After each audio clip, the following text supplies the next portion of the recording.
per 2 minggu kita ada acara rutin Tech Talk yang akan diisi untuk Tech Talk kali ini oleh Bang Jalu dengan topik unit test di front end dan topik rahasia.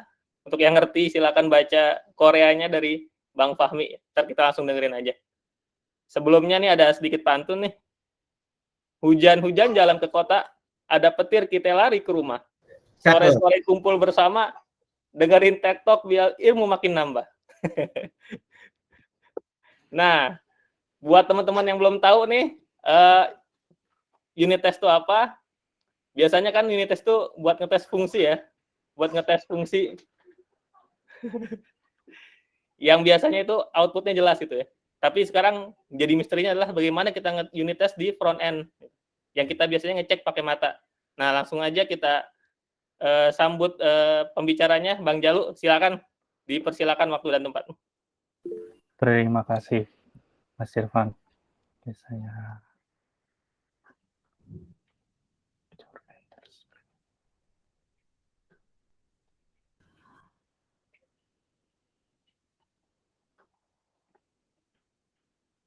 Oke, Assalamualaikum warahmatullahi wabarakatuh. Perkenalkan, nama saya Raja Lubibo Haji. Saya untuk Tech Talk kali ini akan membawakan tentang unit testing di front-end web. Sebelumnya, apa sih unit test? Yang tadi dijelaskan Mas Irfan, unit test itu untuk mengetes code-code kita yang ada di aplikasi. Nah, kemudian testing apa aja sih yang ada di front-end? Pertama, kita yang paling sering dengar itu kan yang end-to-end testing. End-to-end testing itu biasanya yang mengeksekusi aplikasi dari awal sampai akhir. Kemudian kita mengharapkannya adalah aplikasi tersebut dapat berjalan dengan sempurna sesuai dengan skenario-skenario yang ada di dunia nyata. Misalnya kayak journey payment dari kita pilih program, kemudian sampai ke pembayaran, terus sampai dapat detail pembayarannya seperti itu kan. Kemudian ada integration testing. Integration testing sendiri adalah itu terdiri dari interaksi antar elemen di aplikasi. Contohnya nih komunikasi antara UI dengan API. Kira-kira apa yang udah dikasih sama backend itu udah sesuai apa belum ditampilkan oleh front end seperti itu. Kemudian ada yang ketiga unit testing itu sendiri ngetes di level code, itu entah ngetes metode-metode atau function, kemudian ada life cycle, kemudian ada properti-properti lain seperti state atau data, terus bisa juga UI elemennya juga seperti itu. Kemudian apa aja sih yang biasanya dites? Biasanya itu sama aja sih kayak di backend gitu. Kita yang dites adalah metode atau bisnis logiknya. Jadi function-function yang kira-kira krusial untuk aplikasi kita tersebut. Kemudian ada branch yang ada di metode tersebut, misal if statusnya 1, kemudian return-nya apa, kita harus ngetes possibility-nya seperti itu sih. Sama unexpected scenario, misal balikan dari backend adalah 400 atau 500, ntar ekspektasinya seperti apa, seperti itu. Kemudian ada beberapa tools untuk unit testing di front end. Pertama ada Jest, kemudian ada Mocha, kemudian ada Chai. Sebetulnya hampir sama sih, ini dia framework atau library JavaScript. Cuman ntar kita bakal coba itu pakainya yang Jest, karena dia bisa langsung pakai aja sih. Itu lebih enak digunakan juga. Kemudian, nanti kan kita akan live code sedikit ya. Nah, aku akan ngasih tahu beberapa konteks nih yang ada di dalam Vue. Jadi di Vue.js atau framework JavaScript itu ada yang namanya life cycle. Life cycle sendiri itu kan siklus kehidupan ya. Jadi dari dia lahir, kemudian tumbuh sampai akhirnya dia mati seperti itu kan. Nah, apa aja sih life cycle yang ada di Vue? Biasanya dibaginya itu ada 1, 2, kemudian ada 3, kemudian ada 4. Jadi yang pertama adalah creation. Creation itu adalah tipe life cycle yang pertama kali dijalankan pada komponen. Memungkinkan kita menjalankan kode sesaat sebelum dan sesudah komponen itu mengupdate sebuah DOM. Nah, kemudian before create. Before create itu dijalankan pertama kali pada sebuah komponen sebelum data dan eventnya itu belum diinisiasi oleh Vue. Ini berguna kalau kita ingin menjalankan kode JavaScript sebelum komponen itu dieksekusi. Contohnya ya mirip-mirip kalau naruh JavaScript itu di dalam tag head HTML, jadi ditaruh di sana, dia bakal dieksekusi dulu. Kemudian ada created. Created ini ketika data-data udah di-render, tapi template-nya itu belum di-render nih. Jadi digunakan untuk memanipulasi state atau data yang ada di dalam komponen. Misalnya itu kalau ngambil data dari API backend, nah nge-assign ke state-nya itu biasanya di bagian created ini sih. Kemudian ada lifecycle bagian mounting, ada before mount sama mounted. Nah, mounting ini merupakan lifecycle yang memungkinkan kita mengakses DOM persis sebelum dan sesudah template itu direnderkan. Tadi kan ini template-nya belum dirender ya. Ini sebelum dan sesudah dirender. Jadi ada before mount sama mounted. Before mount itu dijalankan oleh Vue sebelum template dirender, tapi setelah template itu dikompil biar Vue-nya mengakses DOM seperti itu. Kemudian mounted itu dieksekusi oleh Vue setelah template itu dirender. Jadi kita dapat mengakses seluruh komponen template atau data-datanya di sini biasanya. Kemudian ada updating. Updating itu ada 2, before update, kemudian ada updated. Jadi setiap kali properti data yang dimanipulasi, misal watch atau computed atau render, itu biasanya digunainnya buat debugging sih seperti itu. Ada before update.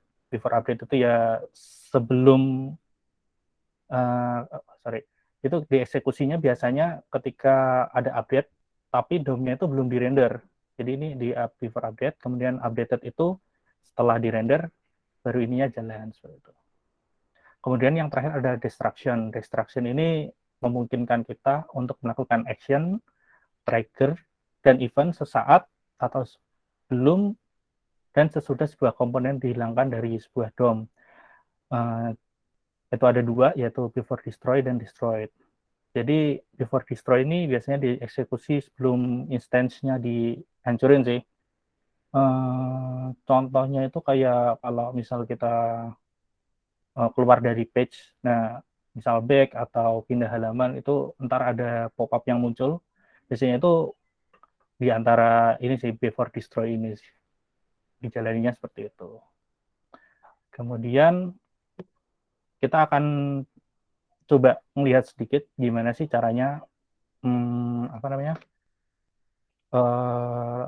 unit test yang ada di Vue tersebut. Jadi seperti ini.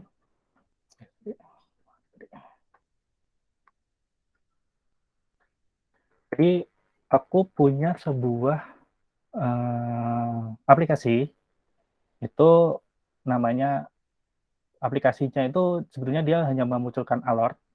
Alertnya itu dia mempunyai sebuah timer yang akan setiap saat itu berkurang 1 detik, 1 detik, 1 detik, hingga kalau timernya sudah 0, dia akan hancur komponennya seperti itu. Jadi di sini bisa dilihat, aku jelasin dikit ya.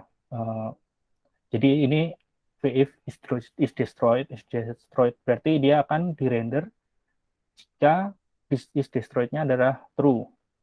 Kemudian di sini ada sebuah komponen alert. Nah, alert sendiri dia itu mempunyai interval undefined, kemudian counternya 0, kemudian timernya 10.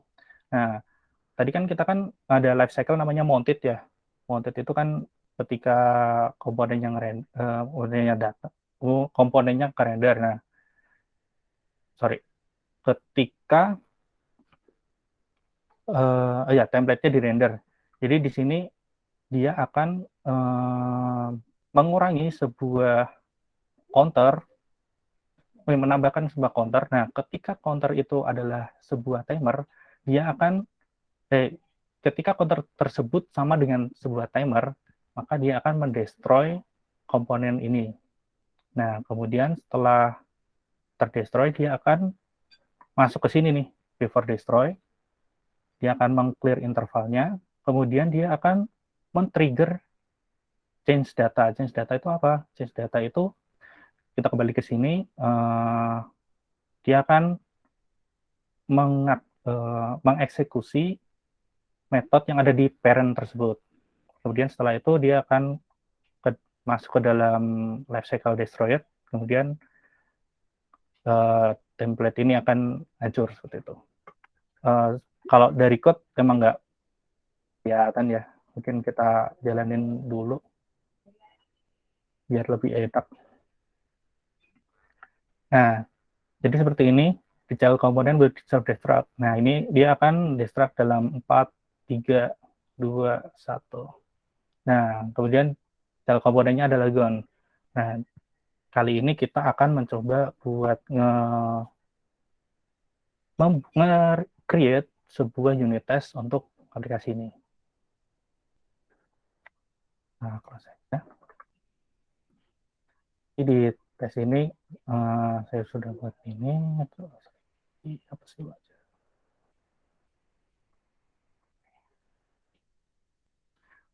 Pertama-tama kita akan ngetes app.view-nya.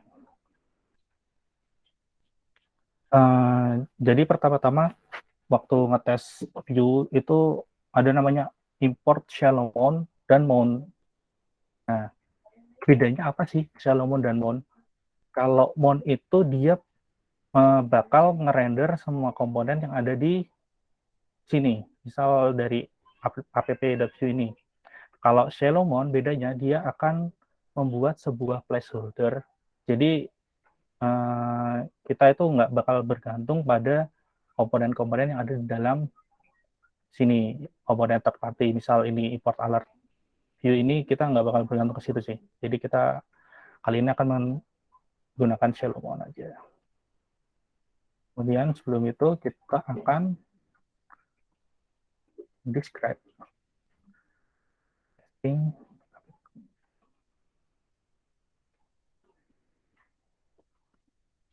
judul testing app komponen. Kemudian gimana caranya kita membuat sebuah instance view di dalam unit test. Kita menggunakannya bounce wrapper sama dengan shallow mount. Nah, jadi dia akan membuat sebuah template untuk dites di yes seperti itu. Kemudian kita akan coba apakah apa komponen ini akan ke render.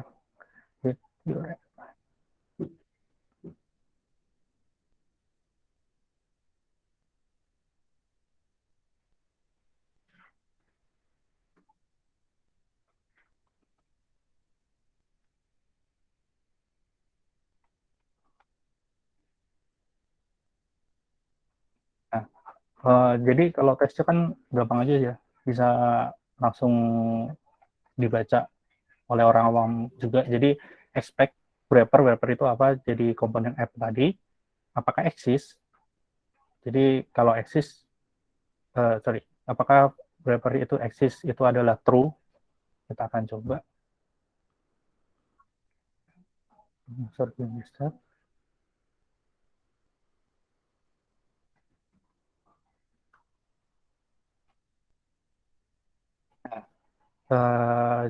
Jadi bisa dilihat dia bakal ngerender komponen tersebut.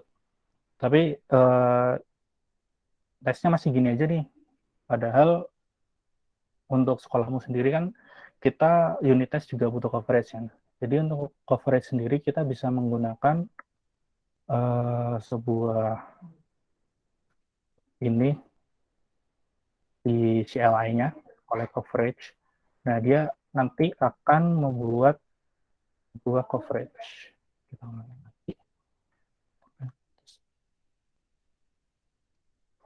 Nah, ini bisa dilihat. Kita masih apa namanya fokusnya ke preview aja karena yang dites adalah itu. Nah, ini bisa dilihat code yang uncovered line-nya adalah 28. 28 itu adalah method is destroyed. Tapi kalau kita ngetes metodenya ini aja, sebetulnya gampang sih. Jadi testing udah dan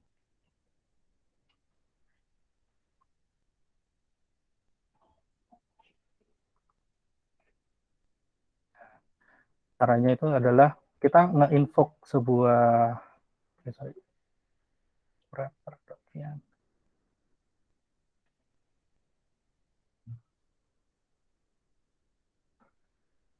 kita diinfokan. Jadi expect-nya apa? Expect lihat. Jadi kan seperti ini kan awalnya kan false kan.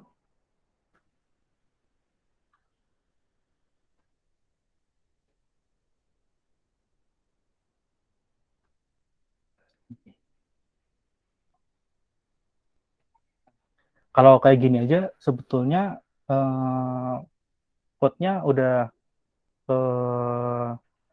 cover, cuman ada yang kurang sih karena apa? Karena ini sebetulnya is destroyed itu kan dia akan ngerender H1 dengan ID H1 first. Kemudian kalau is destroyed-nya false, dia akan ngerender H1 dengan second kan. Jadi kita bisa gini aja.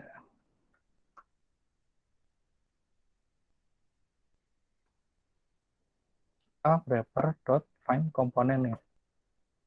Komponen, kemudian apa yang akan di komponen adalah ini.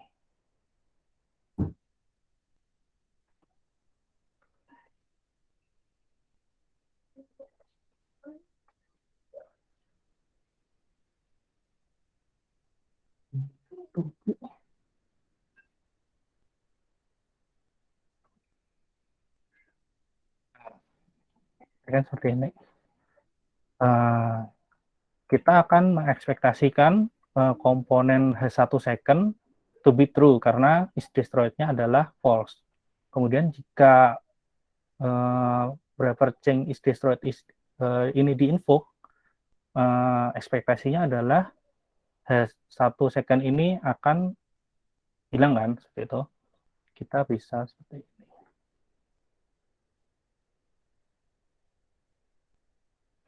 Dan dijalankan aja. Nah, ini ada gagal nih. Kenapa? Sebetulnya ini itu, sorry, expected second exist. Ini harus diinput. Ini sebuah function. Oke. Nah, ini masih gagal nih. Kenapa gagal? Ini jadi kan true itu sudah benar. Expect whatever false ini kan. Kenapa ini salah? Karena sebetulnya ngerender komponen ini itu di JavaScript-nya ini di JS ini asinkronus. Jadi kita harus membuat seperti ini. Kita harus mengawait agar jalannya sinkronus seperti itu.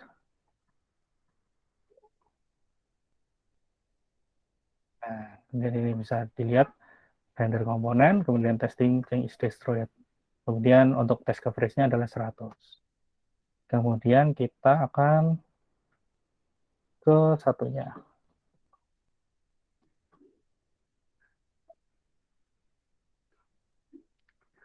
Nah, ini ada panjang ya. Akan coba describe.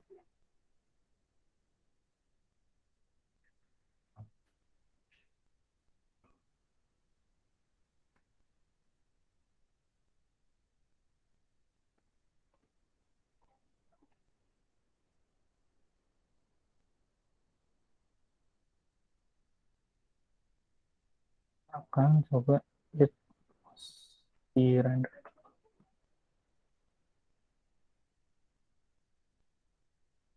Kita akan mengexpect bahwa wrapper itu harusnya udah render dengan benar.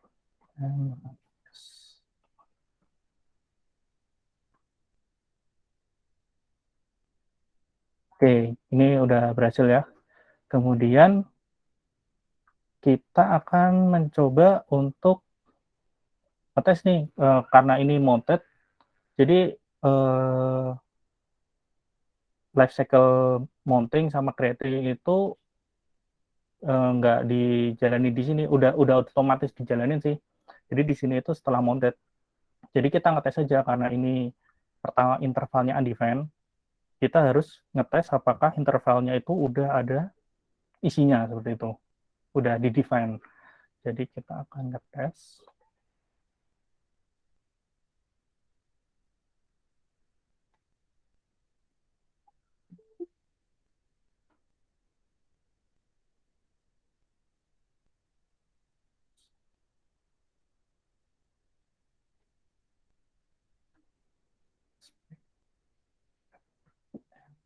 interval to be defined.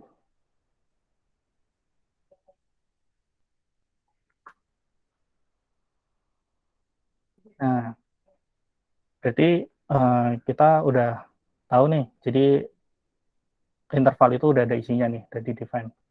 Kemudian kita akan ngetes lagi, apakah counter ini berjalan dengan benar.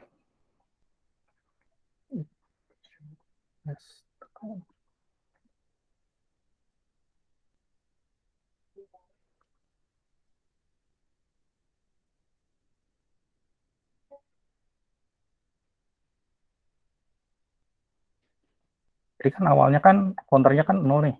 Kita ngetes dulu apakah benar. Bisa benar sih. Benar kan?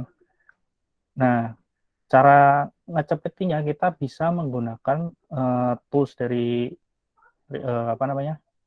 Dari Jazz. Namanya Jazz timer.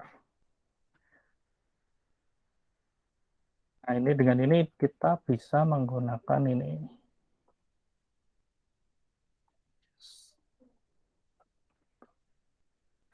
Timers by misal 1000 nih.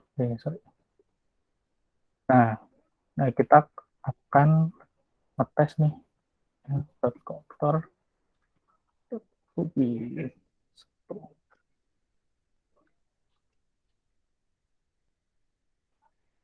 Nah, ini masih berhasil ya. Jadi setelah ditambahkan 1 detik, dia counternya akan menambah jadi 1 seperti itu. Kemudian kita akan mencoba ini before destroy ini.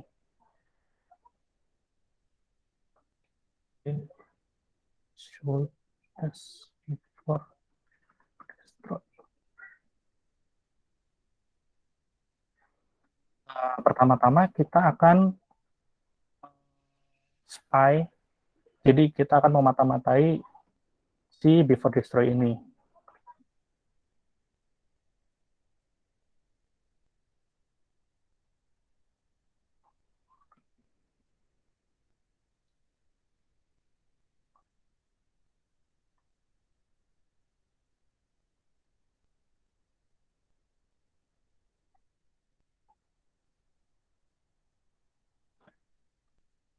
Kemudian kita akan memajukan timernya ini karena timernya udah counternya udah 1, kita akan tambahkan jadi 9.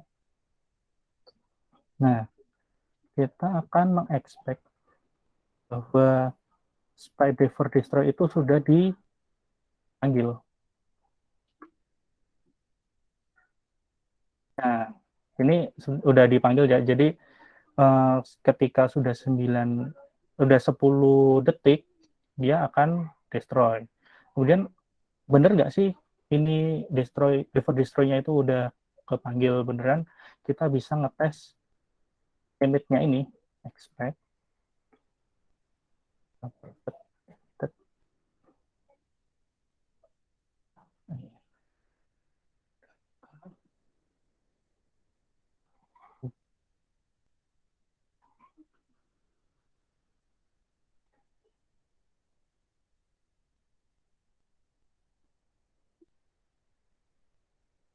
Nah, jadi seperti itu, uh, emitted change data itu dari ngetes ini sih, apakah function yang ada di parent-nya udah kepanggil seperti itu.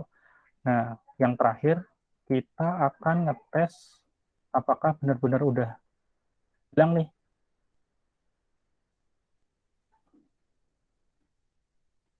Akan papernya adalah false. Seperti itu. Dan ini udah bisa kita semua. Jadi tesnya nggak cuma per line, tapi juga dari story-nya itu, story sebuah komponen tersebut. Oke. Kemudian apa aja sih yang perlu di-note ketika membuat unit test itu lebih baik menggunakan Shalomon karena akan membuat sebuah placeholder dari komponen. Jadi ini akan biar komponennya yang dites itu nggak terganggu oleh komponen-komponen yang lain, kayak child komponen seperti itu. Kemudian nggak perlu ngetes fungsional dari external dependency atau library atau third party yang lain seperti itu terkait komponen. Dengan source-nya ini, udah sekian. Terima kasih atas waktunya. Saya kembalikan ke MC. Terima kasih.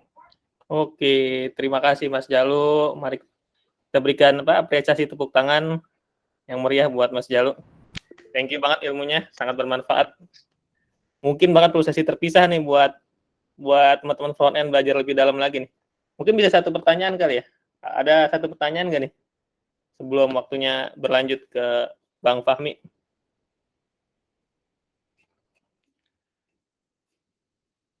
Satu, dua, tiga. Mau dong Mas, saya mau tanya Mas. Oh, boleh. Mas, dari unit testing yang dibuat nih, kira-kira kalau misalkan ekspektasinya true gitu ya, dari sini ekspektasinya udah sesuai, udah fungsional di jalan. Nah, kalau itu hasilnya akan sama nggak sih sama apa yang kita tes di aplikasi sebenarnya gitu di front end-nya? Kalau untuk tampilan mungkin agak susah ya Mas ya. Makanya tadi ada end-to-end testing, integration testing. Jadi unit test ini lebih ke arah apakah metode-metode atau function kita itu berjalan, ya pokoknya bisnis logiknya itu berjalan dengan lancar, misal kayak parsing rules voucher atau apa, seperti itu aja sih Mas. Tetap pasti ada butuh tes-tes yang lain seperti itu. Kalau dari aku. Divisi QA masih diperlukan ya. Betul dong. Iya pasti. Kalau nggak ada QA ntar